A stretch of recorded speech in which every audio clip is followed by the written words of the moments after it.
Florence Annie Lang, Eugene Golden, the dysfunctional offspring of that conjunction. That's him in 1952 when he was 27. He was actually stationed at Sealand Air Base, which is an RAF air base on the Wirral. But most of the GIs were stationed in Burton Wood, which is just by Warrington, which was the biggest deployment of US troops in the Second World War. Because at the time, unknown to most people, there was a secret underground base that was like a mile, or a square mile, and 5 stories deep. And that's where most of the GIs were based. And from the 40s to the 80s, GIs were very visible in Liverpool. We went to the same nightclubs as them. We hung out with some of them. We even went down the bases and traded with some of them. We'd get wild turkey, the liquor, the cheap liquor, and we'd do stuff. A long time ago this was, we'd give them weed and we'd exchange weed for liquor and Afro combs and Jet magazine and music and stuff like that. Growing up, my mother had told me my dad's from Texas. She told me he was part Native American, part African American. And as a kid, because we were always showered at cowboy and Indian movies, I always identified as Native American.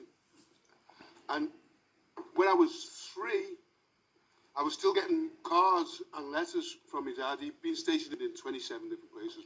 I had cards, birthday cards, when I was 3 from Japan.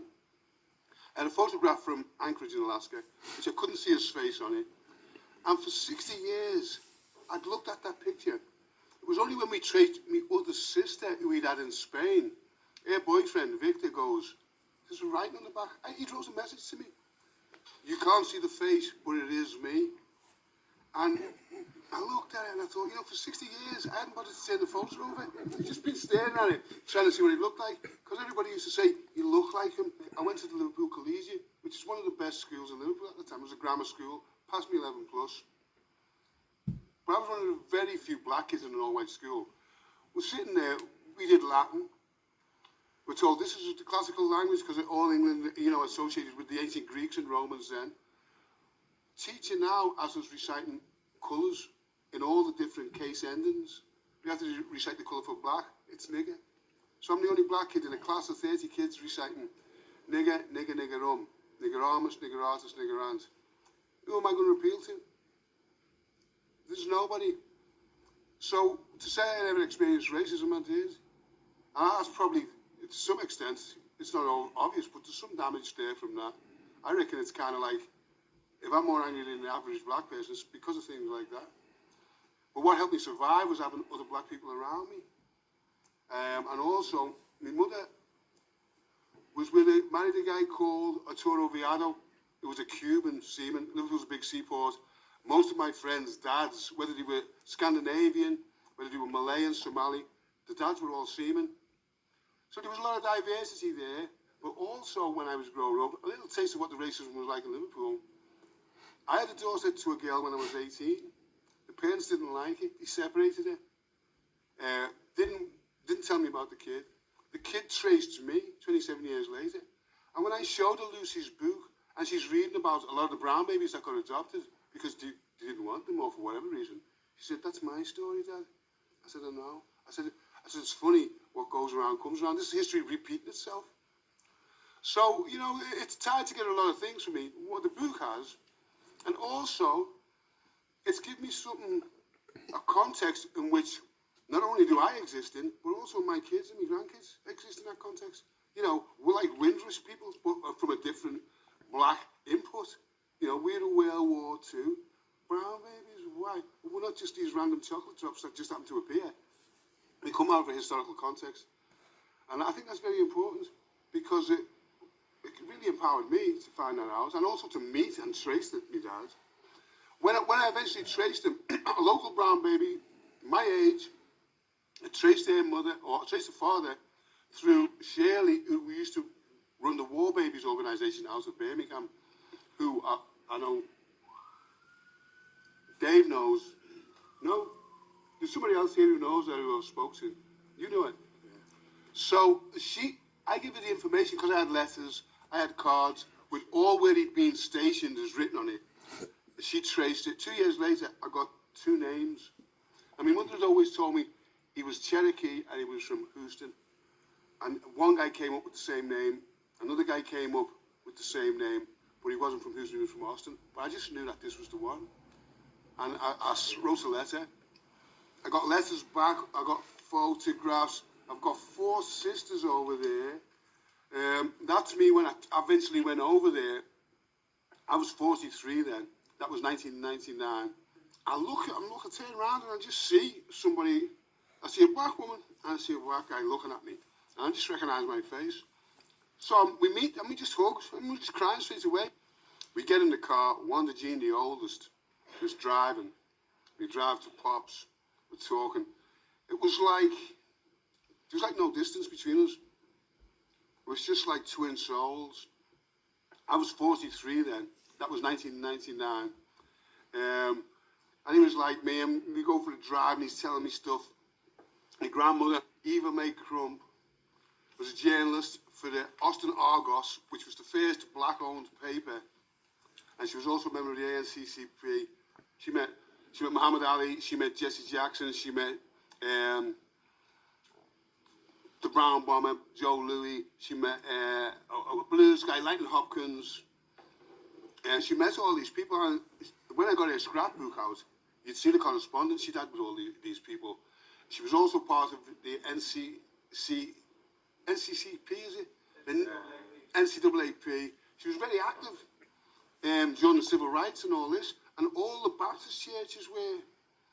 And I got a great insight into the history of sort of like that gospel tradition and the radical nature of that gospel tradition. She got awarded by the city of Austin for her contribution to social history. During the civil rights movement, they were the people who carried the swing, you know what I mean? And they were the people who stood on the front line and just got battered, just for saying the truth. And I learned so much like that. And when I'm over there, I'm walking around Austin, the guy's coming up to me and goes, "Hey, you must be Little Jean," because my dad's Eugene. And I said, "How do you know?" He goes, "You just look like Little Jean," because that's what they call me, Big Jean, Little Jean. He goes, "I'm cousin Jesse." The guy recognised me. That ain't going to happen in Liverpool. You know what I mean? It happened over there. And lots of things like that. It's like a part that was missing was put together. And that's a big psychological healing, moment of healing, because it just gives you so much confidence. All of those doubts, where are you from? You're a Scouser, we know that, but where are you from?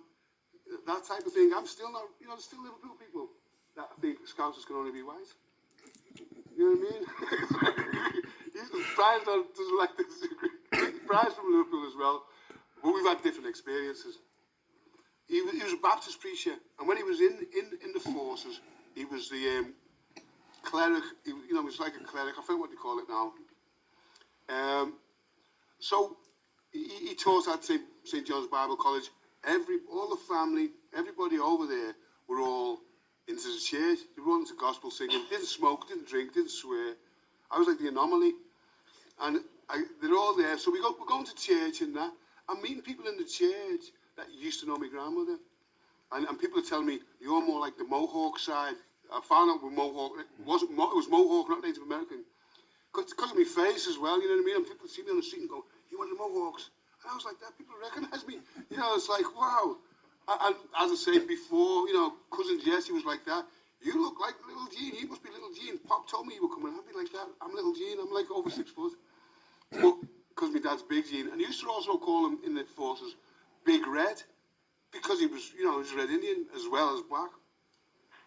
So it was great meeting him. And I met loads of people of 4 sisters, all the little kids. And here's a very interesting thing.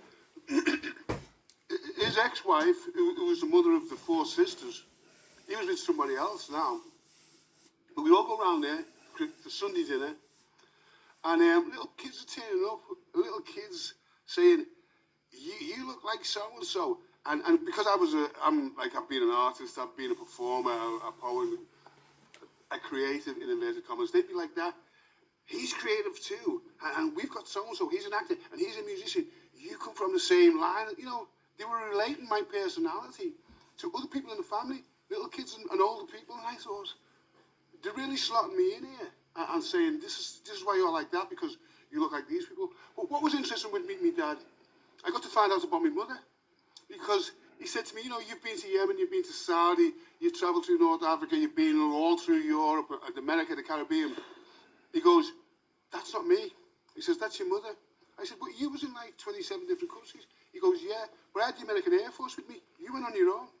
He said, the Langs, he says, the women in the Lang family, they were courageous. He says, my Auntie May was 15 when I was born. She used to babysit me.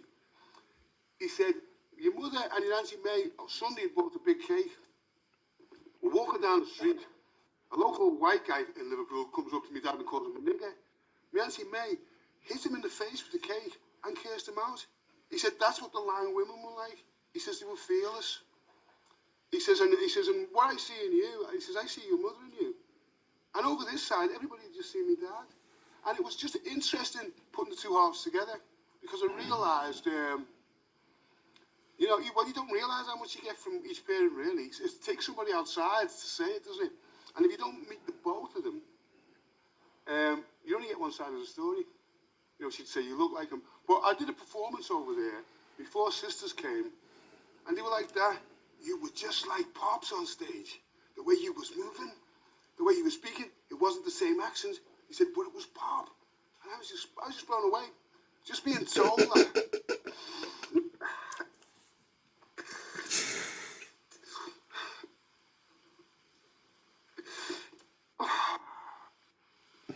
Just being told that.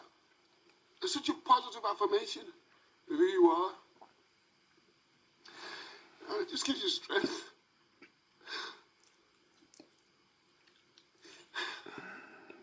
I'll leave it there.